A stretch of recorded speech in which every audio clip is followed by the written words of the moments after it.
When I look at the face of Bruno Fernandez after the game against Bournemouth this night, I begin to feel so bad. Like, I felt very, very bad. When I look at the devastated face that Bruno Fernandez shows after the end of the whistle, I felt so bad. I was looking at this guy.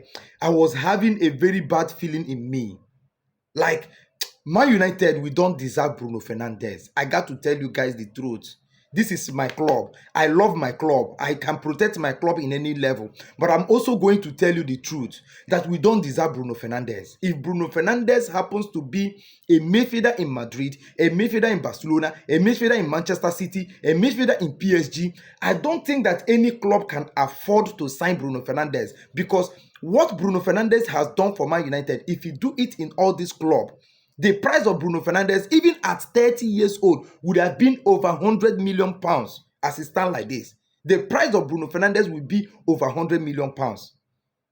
It's just because of Bruno Fernandez that people are comparing a yesterday Pedri, a boy that have never even stopped wearing pampers, a boy that have not stopped wearing pampers. They are comparing him to Bruno Fernandez. They are comparing him to Bruno Fernandez. Is it the passes? Is it the assist? Is it the goal scoring ability? What can you compare Pedri to Bruno Fernandez?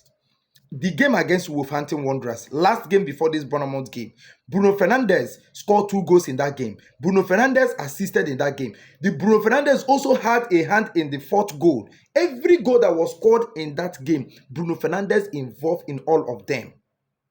Look at this game now against FC Bournemouth. Bruno Fernandes scored. Bruno Fernandes assisted. Where are you going to compare Bruno Fernandes with a Pampas Pedri? A guy that have not stopped wearing pampers. Where are you going to compare these two guys? There is no comparison. No comparison in anywhere. Just because Bruno Fernandes is playing for Manchester United, and that is the reason why you see this comparison coming.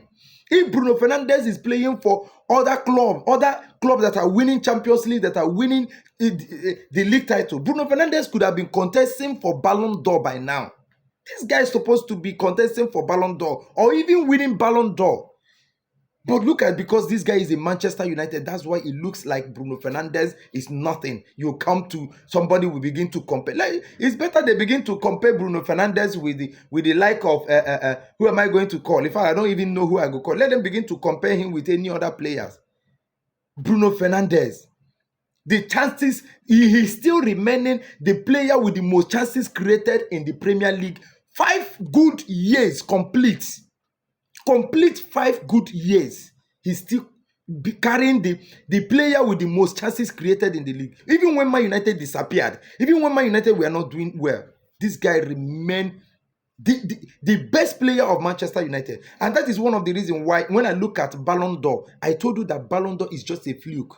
Because if Ballon d'Or was real, Bruno Fernandes is supposed to be coming up in the Ballon d'Or list. Even if he cannot make, he will make top 30. He will make top 20. Bruno Fernandes is supposed to be making top 30, top 20, every Ballon d'Or short list. But it's a fluke. That's why you can't see him there. I don't know. Bruno Fernandes, I'm just pitying this guy. And one of the things that is getting me angry, I don't know if this guy is going to win Premier League in his career until he finishes in Man United. Because right now, Man United is under rebuilding. And Man United is not looking like they are going to challenge for the Premier League title this season. And I don't think that the teams, the club are going to keep Bruno Fernandes for more for 2 years, 3 years, or 5 years. I don't think they are going to. Because if they are going to keep the guy, then I will have faith that he's going to win the Premier League. But it looks like Man United are not going to do that. And that is the reason why I'm very, very disappointed that this guy, after suffering all these things, is not going to win a Ballon d'Or. What a shame.